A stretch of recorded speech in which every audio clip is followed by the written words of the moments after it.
හයි යාළුවනේ. ඔයාලා දන්නවනේ ඉතින් මේ දවස්වල මගේ රස්සාව කූඩු අලවන එක කියලා. අලුතෙන් කූඩුවක් හැදුවා. පෙන්නන්නද? දන්න අය නම කමෙන්ට් එකක් දාගෙන යන්න. නොදන්න අයට දැනගන්න. හෙට වීඩියෝ එකෙන් ඒකේ නම මොකද්ද කියලා මං කියන්නම්. බලමුකෝ ගොඩක් අය මේ කූඩුව හදන්න දන්නේ නැහැ. හදන්න දන්න අය ඉන්නවා නම් හදන විදියත් කියාගෙන යන්න දන්නේ නැති අය දැනගන්න. මමත් දන්නේ නැහැ අයියා තමයි හැදුවේ ඔය විකාර කූඩු. ඒ කියන්නේ එක එක වර්ගවල කූඩු හදන්න නම් දන්නේ නැහැ. අටපට්ටුනුත් හදන්න දන්නේ නැහැ. අයියා කියලා දීලා තමයි මම ඒව හදන්න ඉගෙන ගත්තේ. ඉතින් අනිත් තරම් ඔය තරු කියයි, ප්ලේන් කියයි, කාමරංග කියයි, තක්කලි ගෙඩි කියයි ඔය එකක්වත් හදන්න නම් දන්නේ නැහැ. A4 කෝල වලින් නම් ඕනි විචූර්ණයක් දාලා ඕනි කූඩුවක් හදලා දෙන්න.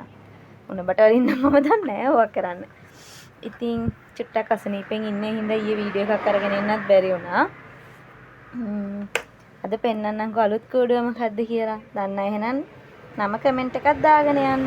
හදන්න දන්න අය හදන විදියත් කියාගෙන යන්න.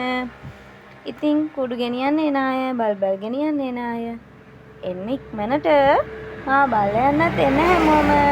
කූඩු ගත්තේ නැතට කමන්නේ. එහෙනම් යන් කූඩුව බලන්න. ඔන්න තියෙනවා අලුත් කූඩුව. ඉතින් අද උදේ ඉඳලා වැස්සා මේ දැන් තමයි මේව එළියට දැම්මේ. මේ තියෙන්නේ අලුත් කූඩුව. දන්න අය කියන්න බලන්න කූඩුවේ නම මොකද්ද කියලා. එහෙනම් අන්න කූඩුව බලා ගන්න. හෙට කූඩුවේ නමත් එක්ක අලුත් වීඩියෝ එකක් අරගෙන එන්නම්. බයි බයි හැමතෙම.